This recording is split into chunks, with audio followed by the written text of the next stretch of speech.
Papa Van. Ako nga pala si Bono, 26 years old. Ang kwento ko ngayong araw ay patungkol sa buhay namin ng aking kapatid na si Lalita, 22 years old. Kaming dalawa lang ang magkapatid at dahil dun siguro kaya overprotective ako sa kanya. Bata pa lang kasi ako ay tinuruan na ako ng mga magulang namin na darating ang araw na kapag wala na sila, ay ako na ang magiging magulang ni Lalita. Kaya naman inaral ko ang paraan ng mga magulang ko sa pagpapalaki sa amin para magampanan ko ang responsibilidad ko bilang kuya kay Lalita. Pero habang nasa kalagitnaan ako ng pag-aaral na maging magulang sa kanya ay namatay namang pareho ang aming mga magulang ng sabay dahil sa aksidente. Kaya naman maaga akong naging magulang kay Lalita sa edad na 18. Sa una ay di namin alam pareho kung paano magsisimula ng kaming dalawa na lang. Mahirap, pero kailangang subukan.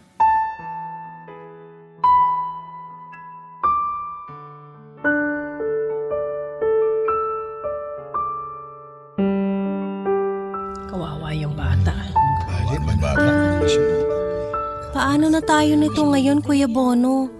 Anong gagawin natin ngayon? Sa ngayon, titira muna tayo kina Lola. Ayoko dun. Masungit ang Lola.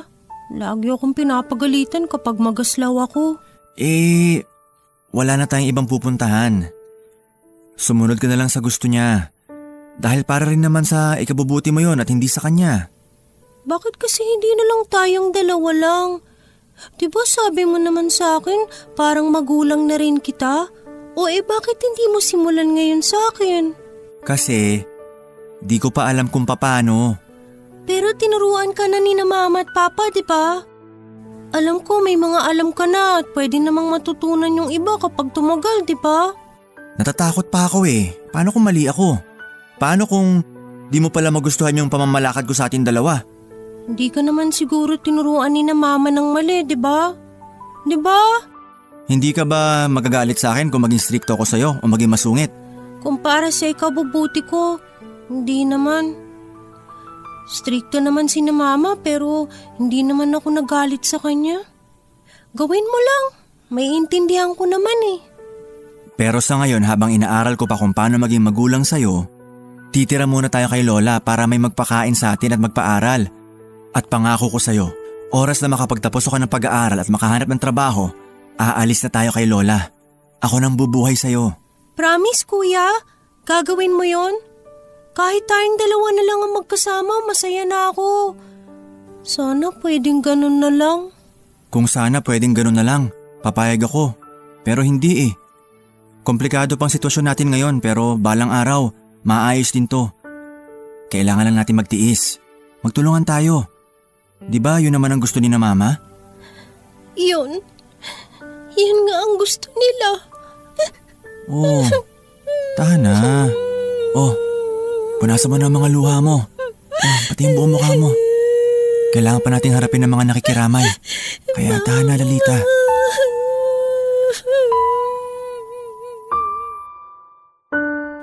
Tumira nga kami sa aming lola at di naging madali ang buhay namin kasama siya dahil sobrang strikto nito. Madalas ay kinakagalitan nito si Lalita. Dahil nga raw parang hindi babae kung gumalaw. Mainit lagi ang ulo nito sa aking kapatid. Ako na lang ang nagpapaunawa sa kanya na matanda na ang lola namin at sanay na ito sa mga babaeng mahinhin nung kapanahunan niya. Mabuti na lang at maunawain itong si Lalita kaya naman sumunod na lang ito sa sinasabi ng aming lola. Konting tiis lang, sabi ko sa kanya tuwing nahihirapan siya. Balang araw, makakaalis din kami. Naging student assistant ako sa aming universidad para may pang-aral ako at allowance na rin sa iniipon ko para sa balak namin ni Lalita na pagsasarili pagkatapos ko sa kolehiyo. Pero alam ko, di yun sapat. Kaya naman sinubukan ko pang maghanap ng trabaho bilang tagabigay ng flyers. Di rin sapat. Pero alam kong makakatulong ito kahit papano. At mabilis ngang lumipas ang panahon at nakatapos na ako ng pag-aaral at nakahanap na rin ng trabaho. Umalis na kami sa bahay ng lola namin para kami naman ay makapagsimula na. Ako naman ngayon ang magpapaaral sa kapatid ko at dito ko na sisimulan ang pagiging magulang ko. Sa una ay nangangapa pa ako. Palyado pa. Pero nung tumagal, nakuha ko na kung paano. Pero mukhang dito nagustuhan ni Lalita.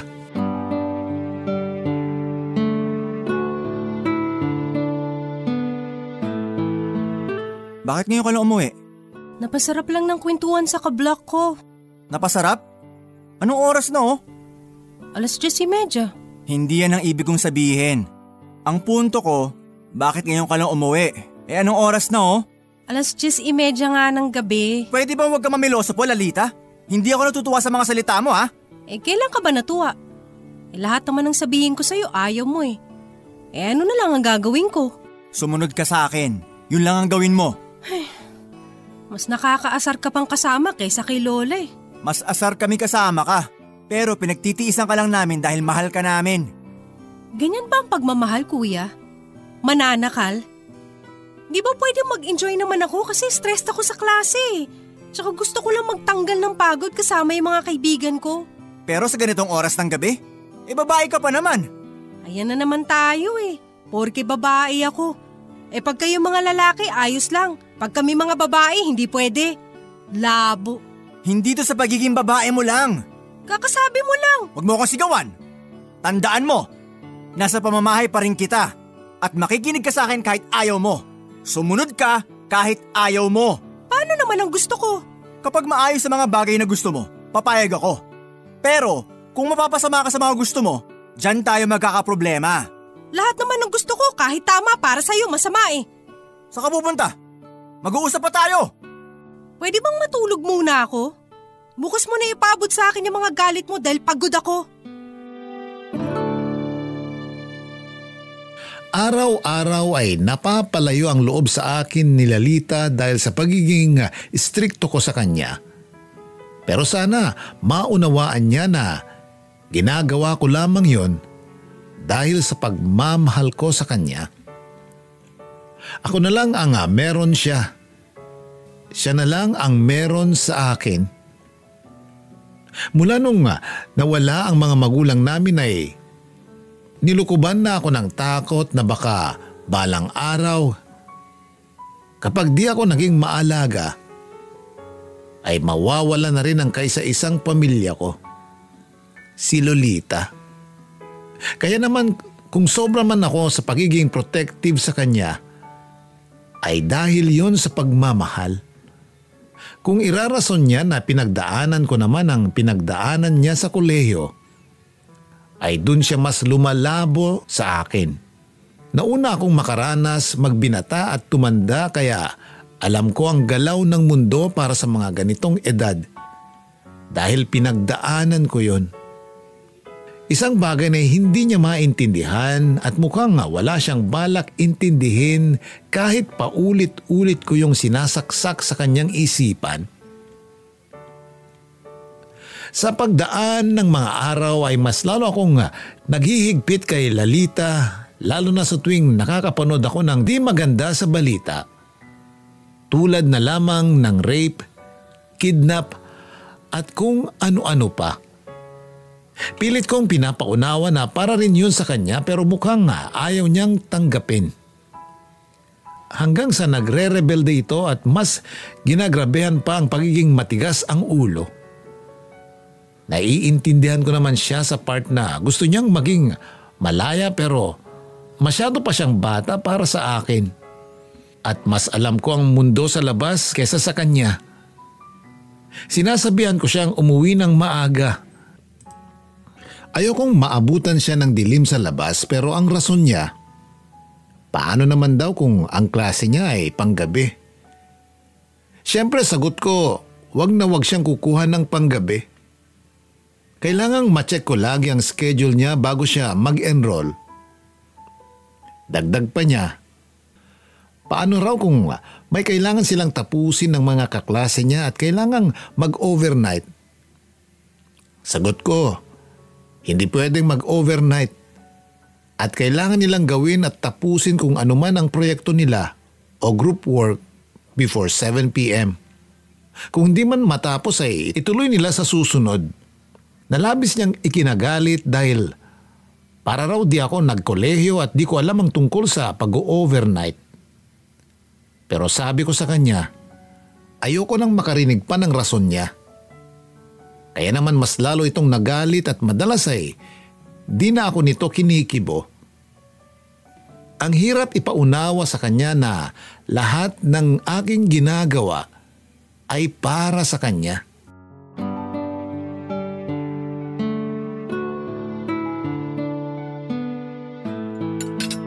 Kumusta ang pag-aaral? Okay lang. Wala kang bagsak? Hindi ko alam. Paano hindi mo alam? Ay, kasi hindi ako yung instructor. Huwag kang pilosopo ah. Kung alam mo pinagbutihan mo pag-aaral mo, di alam mo maayos ang grado makukuha mo.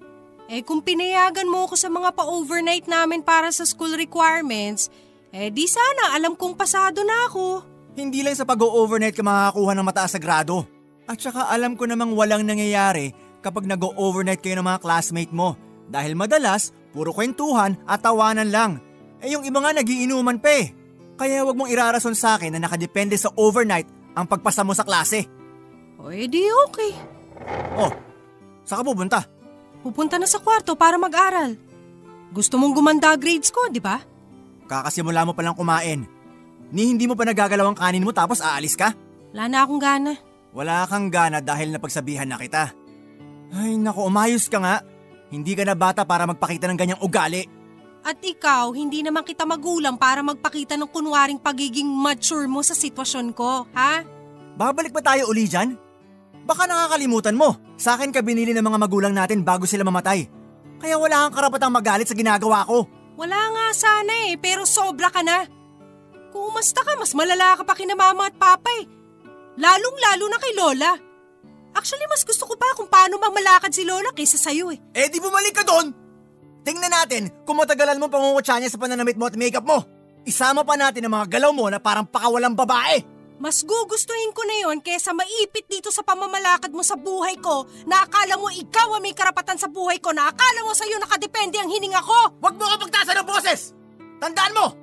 Nasa poder pa rin kita, Lalita! Kung may choice lang ako, hindi ako mapupunta sa poder mo! Lalita! Lalita, bumalik ka rito! Bastos kang bata ka!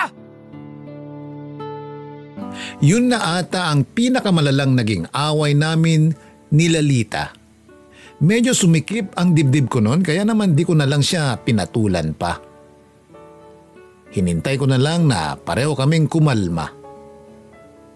Pareho kaming galit sa isa't isa kaya di namin naintindihan na mali ang mga rason at salita namin. Kinabukasan ay sinubukan ko siyang kausapin pero nadatnan kong wala siya sa kwarto. Maaga itong pumasok sa klase at di na kinuha ang baong pera na ibibigay ko sana sa kanya. Nag-alala ako dahil baka wala itong ipangbili ng pagkain niya. Kilala ko si Lalita. Wala itong alam sa pag-iipon. Naligo lang ako at saka nagpaalam sa trabaho ko na malilit ako dahil ihatid ko lang ang baon ng kapatid ko sa school. Naunawaan naman nila. Nagmamadali ako noon. Mabuti na lang at walang traffic kaya naman maaga akong nakarating sa universidad ni Lalita. Tinext ko ito at sinabing nasa gate lang ako para iabot ang baon niya. Pero dito nagre-reply. Malamang nasa klase na ito. Hinintay ko pa siya konti. Kaya pa naman ng 1 oras. Pero tumagal na ako ng 40 minutes pero wala pa rin itong reply. Tinawagan ko na pero dito sumasagot. Malamang naka-silent. Sinubukan kong mukhaan ang mga lumalabas-masok sa gate nila, baka sakaling may maalala kong kamag-aral niya at ibilin na lang ang pera para makaalis na ako, pero wala akong nakita. Bagkus makalipas ang isang oras ay namataan ko siyang may ka-holding hands na babae at papunta ito sa direksyon ko. Di niya ako napansin nung una, pero nung nakalapit na siya at nakita na ako ay muntik na itong mapaatras. Lalapitan ko na sana siya pero agad itong tumakbo, papasok ng gate at di na ako nakahabol pa. Gigil ako noon. Humanda ka pag uwi mo, sabi ko sa utak ko. At saka ako naghanap ng taxi para makapunta ng trabaho.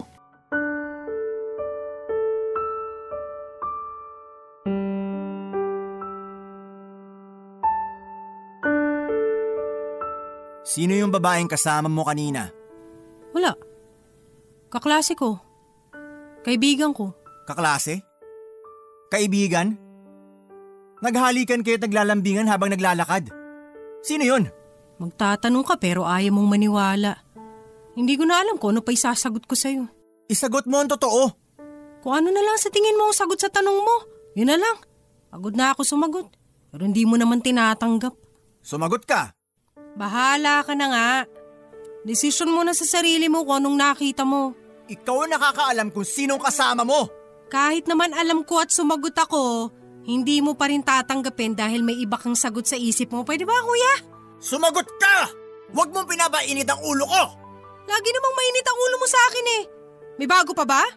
Lalita, wala akong oras para magpaikot-ikot dito.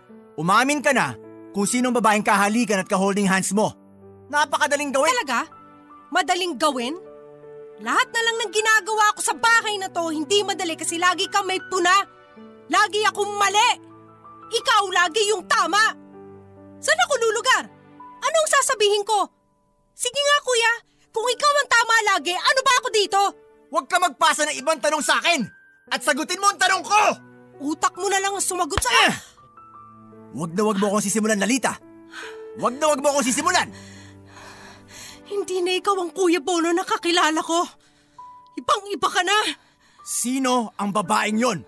Hindi ikaw ang nakasama ko lumaki na lagi nagtatanggol sa akin. Sino ang babaeng yon? Hindi na ikaw yung dating kakampi ko sa lahat. Sino ang babaeng yon? Hindi na ikaw ang kapatid ko. Sino ang babaeng yon? Karelasyon ko. Karelasyon ko. Masaya ka na? Ang bunso mong kapatid, lesbiana. Masaya ka na? Ayos na bang sagot ko? Makakatulog ka na ba ngayon? Bukas, tatapusin mo ang relasyon mo sa babaeng yon. Sino ka para pagsabihan ako niyan? Bukas, tapos na kayo ng babaeng yon. Hindi! Bukas, at sa mga susunod na araw, hindi ka na pwedeng makipagkita sa kanya. Sa kahit na sino, hindi ka pwedeng makipagrelasyon! Ang labo mo! Susunod ka dahil nasa poder kita! Sa unang pagkakataon ay nasaktan ko si Lalita. Masyado nang madilim ang paningin ko nang malaman kong may karelasyon ito at babae pa. Nalaman ko ring matagal na pala sila. Nabigla ako sa nalaman kong lesbiana ang kapatid ko. Ni minsan ay di ko nakita ang senyales na ganun nga siya o talagang di ko lang napapansin dahil madalas naman ay umiiwas ito sa akin. Pero babaeng babae siya sa paningin ko. Nagme-makeup, nagsusuot ng pambabae. Paano? Hindi ko rin alam. Basta yun ang sabi niya at dun ay naniwala ako. Nadagdagan na naman ang sakit ng ulo ko. Ganito na lang ba kami lagi? Asan na yung dating closeness naming dalawa? Bigla ko na-miss yung mga panahong nagsasabihan kami ng mga sikreto sa isa't isa. Bata pa lang ay kilalang kilala ko na siya. Mas higit pa sa mga magulang namin. Sa akin siya nagtitiwala higit pa kaysa sa mga magulang namin dahil alam niyang mauunawaan ko siya. Pero ngayon, hindi na ganun.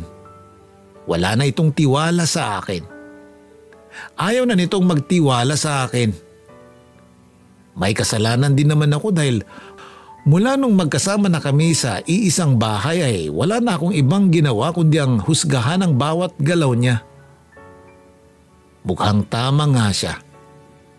Mas malala pa ako sa aming lola. Nahiga ako noon dahil sumasakit na ang ulo ko sa kakaisip tungkol kay Lalita. Bigla ay naisip ko, kung sakali bang di namin inampon si Lalita ay magkakaroon ako ng ganitong problema? Opo, tama ang narinig niyo, Papa Van. Hindi ko totoong kapatid si Lalita. Ampon lamang ito ng aking magulang. Ito ang isang sikretong kailanman ay di ko magawang sabihin sa kanya. 2 years old lamang ito nang mapunta sa amin. Naaalala ko pa. Iyak ng iyak ang dating labandera ni na mama nung inabot si Lalita sa amin. Wala na raw kasi itong ipanggatas at masakit sa loob nitong magutom at umiyak si Lalita kaya kung pwede raw ay ampunin na ni na mama ang bata. Nung una ay nagdadalawang isip sila dahil di nila alam kung kakayanin pa nilang magpalaki ng isa pang bata. Pero dahil sa awa ay pumayag sila. Simula noon, nagkaroon ako ng instant kapatid na minahal namin ng buo. Ni minsan ay di namin pinaalam sa kanya ang totoo. Kahit ang mga tao sa paligid namin ay naging maingat dahil ayaw din nilang magkaroon kami ng problema. Kahit di ko kadugo si Lalita, ay minahal ko ito at tinuring na parang galing talaga mismo sa amin. Naging pantay ang pagmamahal ng mga magulang namin sa amin. Sa totoo lang, naging mas masaya ang buhay namin nang dumating si Lalita. Naging mas makulay at may direksyon. Kaya walang halong pagsisisi na tinanggap namin siya. Ang di lang namin alam at di namin napaghandaan ay ang pagdating sakali ng oras na malaman na ni Lalita ang totoo. Ano na lang ang sasabihin ko sa kanya? Ako na ang naipit sa sitwasyon na sana ay kasama ko ang aking magulang na sasagot.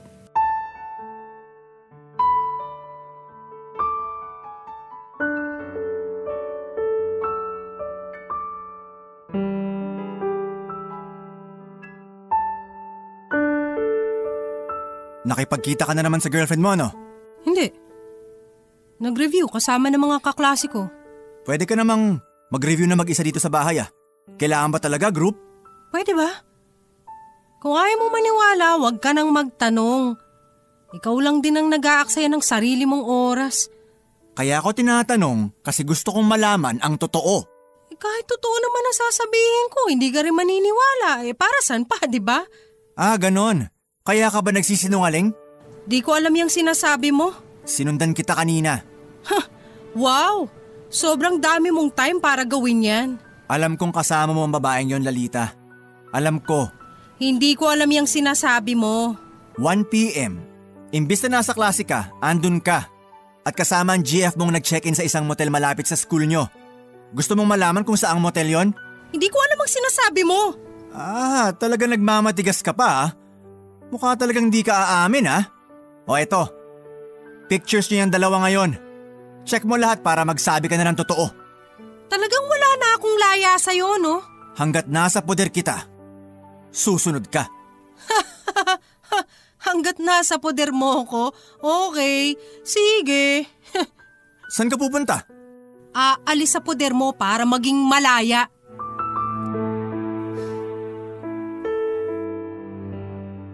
Nabigla ako sa sinabing yon ni Lalita. Aalis na ito sa puder ko?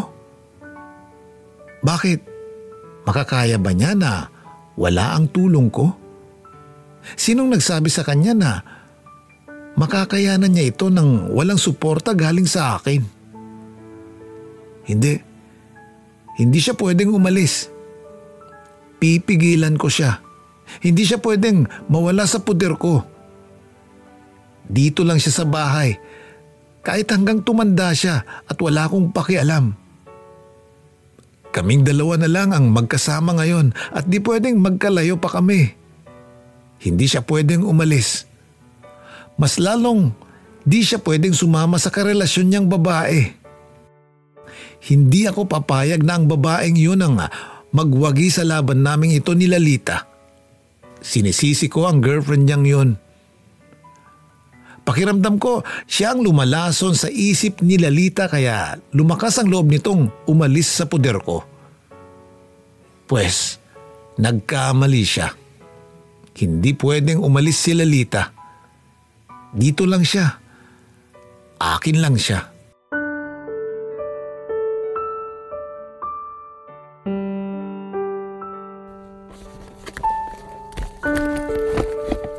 Hindi ka pwedeng umalis.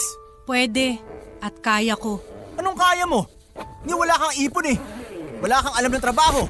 Underwear mo nga ako pa naglalaba para sa'yo. Kakayanin ko. Kasi may girlfriend ka na sa tingin mo tutulong sa'yo. Oo. Kasi alam kong mahal niya ako at suportado niya ako. Akala mo lang yun. Ikaw lang naman ang hindi marunong makaunawa at magmahal dito, kuya. Ikaw lang. Ako? Di marunong makaunawa at magmahal? Buong buhay ko wala akong ibang ginawa kundi unawain ka sa mga tantrums mo kahit mali. At ngayon pinupunta na kita, biglang ako yung masama? Ako yung kontrabida? Kasi sobra na. Pinaparamdam mo sa akin na wala akong kwenta lagi. Hindi totoo yan. Inaalalayan lang kita. Ibang inaalalayan sa hinuhusgahan. Hindi. Hindi ka pwedeng umalis. Alisin mo mga damit sa bag na yan. Dito ka lang. Wala kang karapatan para pigilan ako. Nasa tamang edad na ako. Hindi ka pwedeng umalis. At bakit? Dahil mahal kita. Hindi sapat ang pagmamahal mo sa akin, kuya, para ganyanin mo ko. Mahal ako ni na mama pero hindi nila ako sinakal ng ganyan. Hindi mo naiintindihan. Mahal kita. Mahal na mahal. Hindi ko talaga maintindihan. Hindi ko alam ang punto mo eh. Lalita, mahal kita hindi bilang kapatid, kundi bilang isang babae.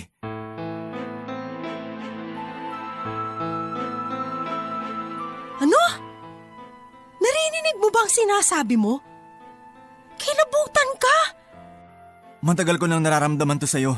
Bata pa lang tayo, alam kong mahal na kita. Kaya siguro ako naging ganito ka-protective sa'yo dahil ayoko mapahama ka o mapunta ka sa iba. Kakadiri ka? Magkapatid tayo! Hindi tayo totoong magkapatid! Ano? Lalita, ampun ka lang.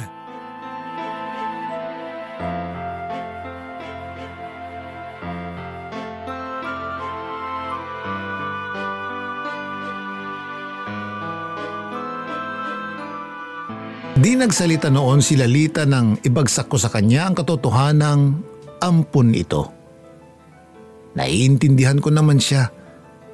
Dalawang mabigat na katotohanan ang sinabi ko sa kanya. Una, ang pagiging ampun niya. At pangalawa, ay ang nararamdaman ko sa kanya. Bata pa lang kami, alam kong mahal ko na siya. Sinubukan kong pigilan dahil alam ko namang walang patutunguhan pero di ko talaga kaya. At ang tanging paraan ko para may paramdam na lang sa kanya kahit papano ang pagmamahal ko ay ang pag-aalaga at pagprotekta sa kanya na napasobra kaya ito lumayo sa akin. Mas lalong umigting ang pagmamahal ko sa kanya nang malaman kong may karelasyon ito. Tila gusto kong makipagkompetensya sa kanyang GF at sabihin ako ang piliin niya dahil ako ang totoong nagmamahal sa kanya. Nung una ay wala akong balak sabihin sa kanya ito. Nakontento na lang ako na nakakasama ko siya sa isang bahay pero ngayong nagbantay itong aalis ay natakot ako. Kapag wala akong sinabi at wala akong gagawin, ay tuluyan na itong mawawala sa akin. Hindi ako papayag.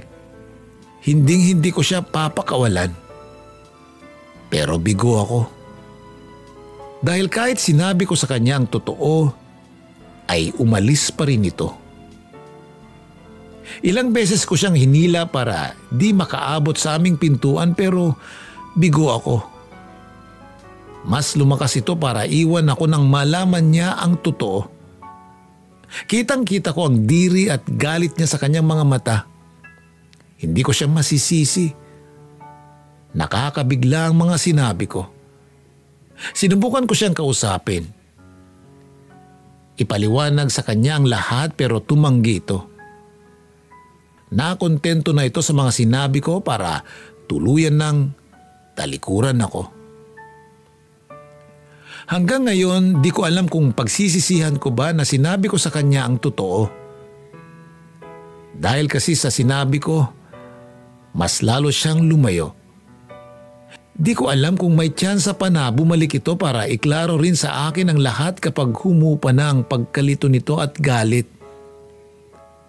Ipinagdadasal ko na lang talaga na isang araw, lumapit ulit siya sa akin kahit bilang kapatid na lang ulit. Hanggang dito na lang po ang aking liham, Papa Van. Salamat sa pakikinig at inyong pag-unawa. Ako ang inyong kabarangay forever, Bono. Minsan lang sa